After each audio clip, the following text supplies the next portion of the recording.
Yo, what's up guys? Today I want to take a look at a figure that's actually been sitting on my shelf for quite a while now, I believe over a year.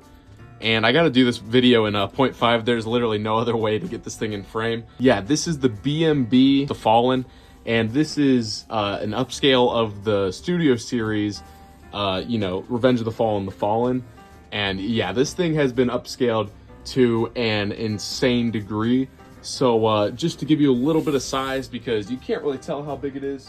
Here he is with the Movie 1 Optimus. There he is with like an average deluxe. And yeah, you can just see that this thing absolutely towers over anything done by Mainline, other than the Titan classes, of course.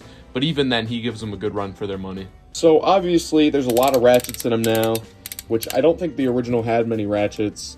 Probably the weirdest part is the plastic use, and I'm sure you can see it, but it has this almost oil paint, tinge to it. You know how oil kind of has like all the colors of the rainbow in it when it's on the road or whatever? That's kind of what this looks like. It has this weird kind of shiny look to it, but then you can kind of see like greens in there at some angles.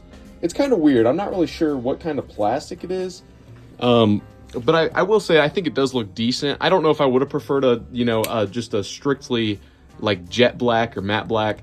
But I think this looks pretty good. One thing I will say is sometimes the ratchets aren't, strong enough. I mean, if you're like moving them around, sometimes the ratchets will just kind of fall down. Honestly, this thing just looks great. As you can see, this thing is covered in paint. All those orange and, metallic blue spots and silver spots are all painted. And obviously, it's a lot more paint than the original Hasbro version of this toy had. And it just looks amazing. Another little thing they added is these articulated hands. He has the weird, six-fingered hands. So it looks like the movie. It looks good. His knee pads are 100% die-cast. I can definitely feel that now. Here his mask is, and yeah, it looks really accurate to the movie. Looks absolutely great. Paint detail, amazing. Very clean paint. Looks great.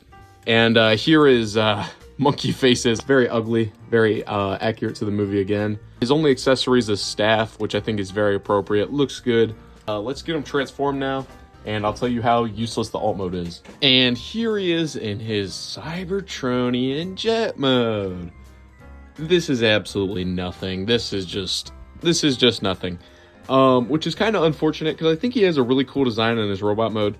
But just the fact that he basically doesn't even transform is a little bit unfortunate. You can actually take the, spear parts and, add them on, which I do actually think gives it a little bit of a cooler look. I got mine for like 60 bucks, and for that, I would say it's an absolute steal. A little bit of problems with the joints holding up, but other than that, great display piece, and yeah, I'd probably recommend them.